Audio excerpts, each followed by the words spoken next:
चल हम शर्मिंदा है, तेरे कातिल जिंदा है। मैं चाहिए नुपुर शर्मा को मेरे सामने खड़ा कर दो, मुजरा कराऊंगा। चल हम शर्मिंदा है, तेरे कातिल जिंदा है। देखिए कि इस देश का अगला प्रधानमंत्री योगी आदित्यनाथ होगा। हिंदू महासभा के उपाध्यक्ष कहे जाते हैं और उनका ये तकवी है, ये उनका पद है। आइए हम जानते हैं देश में जो हिंसा छिड़ी हुई है और वाद विवाद चल रहा है, उस मुद्दे पर बात करेंगे इनसे और जानेंगे क्या इनकी प्रतिक्रिया है, क्या इनकी राय है। जी सर, सबसे पहले आपका धन्यवाद। जय श्री राम, जय हिंद। सर, आज कल देश में जो विवादास्पद टिप्पणियां लोग दे रहे हैं, जिस पर देश में हिंसा छिड़ी हुई है, उस पर आपका क्या कहना है? देखिए, किसी को भी विवादास्पद टिप्पणी देने का कोई अधिकार नहीं है और नहीं देना चाहिए। किसी भी धर्म हो या किसी भी विशेष व्यक्ति के ऊपर गलत है टिप्पणी करना। लेकिन जो ये विवाद छिड़ा हुआ है, नुपुर शर्मा जी ने जो टिप्पणी की थी उस पर उन्होंने माफ़ी भी मांगी, पत्रकार वार्ता में भी माफ़ी मांगी और जिस न्यूज़ चैनल पे उनका विवादित बयान दिखाया गया, उनका कहना है कि वो एडिट करके दिखाया है और उन्होंने उसकी पुलिस में कंप्लेन भी की है। अब रह गई बात कि जो उस चीज़ पर विवाद कर रहे हैं, तो हमारा कहना है कि जब आप एक तरफ कानून पे, सरकार पे, न्यायपालिका पे, कोर्ट पे भरोसा करते हैं और नुपुर शर्मा जी जिस पार्टी की थी उनको निष्कासित भी कर दिया गया है, उन्होंने माफ़ी भी मांग ली है, उनके ऊपर 100 से ज़्यादा FIR भी हो गई हैं। लेकिन सर, बहुत लोग ये कह रहे हैं कि उनकी गिरफ्तारी क्यों नहीं हो रही है, उसकी क्या वजह है? देखिए, गिरफ्तारी करने का अधिकार ना आपका है, ना मेरा है, ना लोगों का, यहाँ की पुलिस का है। और कोई भी FIR होती है, फर्स्ट इन्फॉर्मेशन रिपोर्ट के बाद पुलिस उस पर जाँच करती है। जाँच करने के बाद अगर सही पाया गया तो उसको अरेस्ट करती है और उनको दिल्ली से लेकर मुंबई और कई स्टेटों से ऑलरेडी नोटिस भेजे हैं। वो स्टेटमेंट देने जाएंगी, अगर वो स्टेटमेंट देने में फेल होंगी पुलिस अरेस्ट करेगी, अगर फेल नहीं होंगी पुलिस को लगेगा, कानून को लगेगा। देखिए, कानून पे ये देश कबीला नहीं है, ये लोकतंत्र से चलता है, भीड़ तंत्र से नहीं चलता। तो अगर इस देश की पुलिस को, देश के प्रशासन को लगेगा कि हाँ इनको अरेस्ट करना है, तो उनका अधिकार है। ये किसी पार्टी का, किसी नेता का या नितिन उपाध्याय का या आपका अधिकार नहीं कि नुपुर शर्मा को अरेस्ट करो, नुपुर शर्मा को फांसी दे दो। आपके नजरिए से नुपुर शर्मा के साथ क्या होना चाहिए, क्या आपकी राय है? देखिए, हमारे नजरिए से नहीं, अब तो उनका मामला कोर्ट में है और जो न्यायालय डिसीजन देगा। अगर कानून में लिखा है कि फांसी की सजा होती है तो उनको न्यायालय फांसी देगा। अगर कानून के हिसाब से वो बरी होती है तो वो बरी हो जाएंगी। हम न्यायालय का सम्मान करते हैं, लेकिन हम सनातन धर्म को मानने वाले हैं। हम कानून पर, हमारे देश की पुलिस पर हमको भरोसा है। लेकिन जिनको भरोसा नहीं है, अगर नुपुर शर्मा को फांसी की सजा की जो लोग मांग करते हैं, जो जुम्मा की नमाज के बाद आकर पत्थरबाजी करते हैं, जो पुलिस उनकी सुरक्षा के लिए, आपकी और हमारी सुरक्षा के लिए तैनात है, उनके सर फोड़ते हैं, उनको जरूर फांसी की सजा होनी चाहिए। और उन उपद्रवियों के साथ, वो जिस मस्जिद से निकले हैं वहाँ के मौलवी और मौलाना के ऊपर भी सेम धाराओं में, देशद्रोह की धाराओं में FIR होनी चाहिए और जो सजा हो, मैं फांसी नहीं, जो कानून में प्रावधान है वो उनको सजा मिले। सर, आमतौर पर देखा जाता है लोग धर्म की बात करते हैं, जातिवाद की बात करते हैं, लेकिन महंगाई वहीं और बेरोजगारी की ओर अगर कोई किसी से बोला जाए तो उस पर कोई बोलने को तैयार नहीं है। देखिए, कश्मीर में 1990 के पहले करोड़पति भी रहते थे और अरबपति भी रहते थे, लेकिन एक दिन ऐसा आया कि उनका पैसा रुपया सब धरा का धरा रह गया और खुलेआम महिलाओं और बच्चों के साथ बलात्कार हुआ। अगर हम अपना धर्म, पैसा तो देखो कभी भी कमा लेंगे, पैसा ऐसी चीज़ है कि आप कभी भी कमा सकते हो, लेकिन अगर हमारा धर्म ही नहीं रहेगा, हमारा देश ही नहीं रहेगा और हम ही नहीं रहेंगे तो ऊपर जाने के बाद ATM कार्ड नहीं चलता, वो सब यही छूट जाएगा। इन असल चीज़ें हैं। तो पहला देश बचाओ और धर्म बचाओ। अगर मेरा धर्म बचा है तो मैं पैसा तो बाद में भी कमाऊँगा ना। और जैसे कि भाजपा सरकार कह रही है हमारे 8 साल के, उस पर आप देखिए, भाजपा सरकार ने जो हिंदुओं के हित के कार्य किए हैं, राम मंदिर का फैसला सुप्रीम कोर्ट ने दिया और सरकार से जो एडवोकेट थे उन्होंने फास्ट प्रोसेसिंग की, काशी, दिव्य काशी, भव्य काशी बनाई है, प्रयागराज का जो उन्होंने अच्छा काम किया है। ज्ञानवापी में थोड़ा सा कोर्ट में मामला विचाराधीन है, लेकिन हम मांग करते हैं कि इसको फास्ट ट्रैक पे चलाकर खत्म करें। तो भगवान के लिए हिंदुत्व के उन्होंने अच्छे कार्य किए हैं, उनकी हम सराहना करते हैं और जो उन्होंने नहीं किए हैं हम उनका विरोध करते हैं। सर, कुछ लोग ये विरोध करते हैं कि भाजपा जब से आई है तब से जातिवाद और धर्मवाद को फैलाया जा रहा है। देखिए, इस देश में 70 साल कांग्रेस की सरकार थी और 70 साल में भी गरीबी और बेरोजगारी थी। इंदिरा गांधी प्राइम मिनिस्टर का चुनाव हार गई थी प्याज की महंगाई से। तो गरीबी बेरोजगारी आज से नहीं है, तो पहले से चली आई है और आगे भी चलती रहेगी, समझ गए आप। और 2014 में पहली बार हिंदुओं ने एकत्रित होकर देश एक हिंदूवादी नेता को प्रधानमंत्री बनाया, जो अभी तक हिंदुओं के हित का कार्य कर रहा है। अब लोग बोलेंगे ही, देखिए, जब अटल बिहारी वाजपेयी प्रधानमंत्री थे तो कुछ लोगों को लगता था ये बेकार है। जब अडवाणी देश पे आए प्रधानमंत्री की तो लोगों को लगने लगा नहीं, अटल बिहारी अच्छे हैं, ये बेकार है। लेकिन अडवाणी साइड में होने के बाद जैसे मोदी आ गए ना, तो अब लोगों को लगता नहीं यार वो अटल बिहारी अडवाणी अच्छे थे, ये बेकार है। कल जिस दिन भाजपा डिक्लेयर कर देगी कि इस देश का अगला प्रधानमंत्री योगी आदित्यनाथ होगा, उस दिन इन जितने विरोधी है ना, सबको मोदी अच्छा लगने लगेगा और सब उसके गुणगान गाने लगेंगे।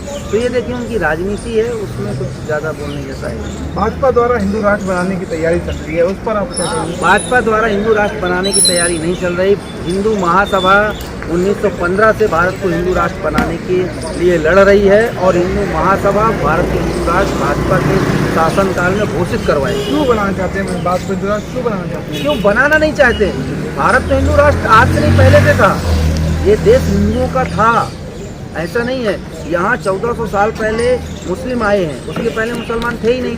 भगवान राम भी हिंदुस्तान हमारे भारत में पैदा हुए तब कोई मुसलमान था क्या? भगवान कृष्ण आए तब कोई मुसलमान था क्या? जब मुगलों ने आक्रमण किया उसके बाद मुसलमानों का यहाँ एंट्री हुआ, और इस देश के बहुत सारे मुसलमान वो मुसलमान नहीं हिंदू हैं। और आपको बता दूं कि इनकी जो दरगाह है मक्का मदीना, वहाँ भारतीय मुसलमानों को एंट्री नहीं है। जैसे हम मंदिर में जाके भगवान के पैर छूते हैं ना, ये 100 मीटर दूर रहते हैं, क्योंकि वो लोग इनको नहीं मानते। तो भारत में आए हैं, उनका है नहीं, और देश हिंदू राष्ट्र था, कोई नई चीज़ नहीं मांग रहे हैं। तो देश में जो मुस्लिम रह रहे हैं उससे आपको क्या परेशानी क्यों हो रही है? हम इस देश में मुसलमानों से हमको कोई परेशानी नहीं है। मैं आपको बताऊं, हम इस देश में अब्दुल कलाम जैसे मुसलमानों का स्वागत करते हैं, सम्मान करते हैं। लेकिन जो आपके दिल्ली में हमारे पैसे का 11 रुपये की फर्स्ट क्लास VIP थाली खाते हैं और नारे लगाते हैं कि अफजल हम शर्मिंदा हैं, तेरे कातिल जिंदा हैं, तो इस देश को अफजल नहीं अब्दुल कलाम चाहिए। हम अफजल का विरोध करते हैं, अब्दुल कलाम का नहीं करते। और जो अफजल की मानसिकता के लोग हैं उनका विरोध करते हैं। हम कहाँ बोल रहे हैं कि मुसलमानों को हम हिंदू राष्ट्र बनने के बाद भगा देंगे। आपको मुसलमानों से गिरना नहीं है, आपको गलत मानसिकता से जो देश का नहीं, हमारे जो देश में रह के इस वंदे मातरम बोलने में जिसको तकलीफ है, भारत माता की जय बोलने में जिसको तकलीफ है, हम उन मानसिकता के लोगों का विरोध करते हैं। मुसलमानों का, क्रिश्चियनों का, किसी जात का विरोध नहीं करते। हम तो हिंदुओं को बोलते हैं कि जात पात की करो बिदाई, हिंदू हिंदू भाई भाई। हम अपना एकीकरण कर रहे हैं। देश हिंदू राष्ट्र बनने के बाद जिस तरह आज मुसलमान सुरक्षित हैं, आगे भी रहेंगे। लेकिन अफजल कल भी सुरक्षित नहीं था, आगे भी नहीं रहेगा। अब्दुल कलाम पहले भी राष्ट्रपति बने थे। अगर कोई वापस अब्दुल कलाम आएगा तो वापस राष्ट्रपति देश का बनेगा। मतलब ये है कि अगर भारत हिंदू राष्ट्र बन जाता है तो उससे मुस्लिम को कोई खतरा कोई तकलीफ नहीं है। खाली जो ये 2-4 नेता हैं जिनको बाहर से फंड आता है, ये उनको खतरा है, क्योंकि उनकी फंडिंग बंद हो जाएगी, उनकी रोजी रोटी चली जाएगी। वो अपनी रोजी रोटी और दुकान चला रहे हैं। किन नेताओं की बात कर रहे हैं? ओवैसी सबसे बड़ा। आप बताइए, ओवैसी का भाई भगवान राम को गाली देता है, माँ सीता को गाली देता है, पार्वती जी को गाली देता है, तब ओवैसी जी चुप रहते हैं। आप हिंदुस्तान के हैं ना, आपको नुपुर शर्मा का बयान बुरा लगा, आपको फांसी की सज़ा चाहिए, उसके लिए अपने भाई के लिए क्यों नहीं मांगी फांसी की सज़ा? तब तो मैं बोलूँ ना कि हिंदू मुस्लिम भाई भाई। ओवैसी का मैं आदर करूँगा, वो मांग करे अपने भाई की। उनका भाई का वीडियो ऑलरेडी सब जगह है, हम मान लेंगे कि हाँ नहीं, वो नुपुर शर्मा के लिए भी सही मांग कर रहे हैं। क्यों नहीं करते? उनके भाई आप भारत के हो ना, आप जब एक सिक्के के दोनों पहलू बराबर होंगे ना तभी चलेगा। ऐसा नहीं कि आप अपनी अपनी चलाएंगे। मतलब आपका कहना है कि ओवैसी अपने पक्ष को ना जाकर दूसरे पक्षों में जाकर ओवैसी जो है ना, एक राजनीतिक पार्टी का एक चीफ है, और सिर्फ राजनीतिक रोटियां सेकने के लिए मुसलमानों को भड़काने का काम ये करते हैं ताकि उनको वोट मिले। वो बंगाल में भी चुनाव लड़ने गए थे, उत्तर प्रदेश में भी गए थे। तो ये राजनीति वाले ना अपनी राजनीतिक रोटियां सेक रहे हैं, और जिस देश के मुसलमानों को सावधान होना चाहिए। इनके जैसे लोगों से बच के रहेंगे, कायदे में रहेंगे तो फ़ायदे में रहेंगे। पत्थर मारेंगे इनके कहने पे 500 रुपया लेके, तो आप तो देख ही रहे हैं कि क्या सरकार और कानून व्यवस्था कर रही है। एकदम सही इलाज करेगी सरकार। तो आखिर में एक सवाल, ये नुपुर शर्मा को लेकर जो वाद विवाद चल रहा है, क्या आपका मानना है कि उनको सज़ा मिलनी चाहिए या फिर उनकी गिरफ्तारी होनी चाहिए या नहीं? देखिए, नुपुर शर्मा के ऊपर FIR हो गई है, उनको नोटिस दिया गया है, नोटिस में अपना स्टेटमेंट देंगी। उन्होंने उस मीडिया कर्मी के ऊपर FIR भी की है। अगर पुलिस को, न्यायालय को लगेगा कि अरेस्ट करना चाहिए तो अवश्य करेंगे, उसमें हम थोड़ी विरोध कर रहे हैं कि नहीं करेंगे। लेकिन जो पाकिस्तान समर्थित बाहर के लोग जो उनके ऊपर फतवा जारी कर रहे हैं कि नुपुर शर्मा के साथ बलात्कार होना चाहिए, नुपुर शर्मा को मेरे सामने खड़ा कर दो, मुजरा करा, इनके ऊपर भी इनको भी फांसी की सज़ा मिलनी चाहिए। देखिए, आपका मेरा अधिकार नहीं है नुपुर शर्मा को मारने का। ये देश भीड़ तंत्र से नहीं, लोकतंत्र से चलता है, कानून से चलेगा। ये भारत है, कबीला नहीं है कि रात को घटना हुई और सवेरे फांसी की सज़ा दी जाएगी। जो न्यायालय डिसीजन देगा उसका सब सम्मान करेंगे, खुद नुपुर शर्मा करेगी।